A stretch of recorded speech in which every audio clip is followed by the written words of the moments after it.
Hello everyone, so today I'll tell you how to prevent screenshot and screen recording from a Flutter app. So for that we need a package called Flutter Window Manager. So we'll install it by pasting this command in our terminal. So once it's installed, we'll import the package. So now we'll import it. Flutter window manager dot. Then we need to convert this stateless digit into an stateful. After that, we'll create a function with void because it will return nothing.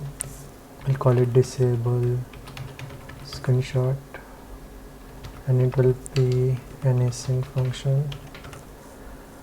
Then we'll do await flutter window manager dot add flags, and we need to add a flag. So it's for disabling the screenshot and screen recording. We use flutter window manager dot flag secure. So after that we'll call the init state, then we'll just call this method. Done. So after that, just build your app. Now you can see that it will just show a blank screenshot. So yeah, thank you.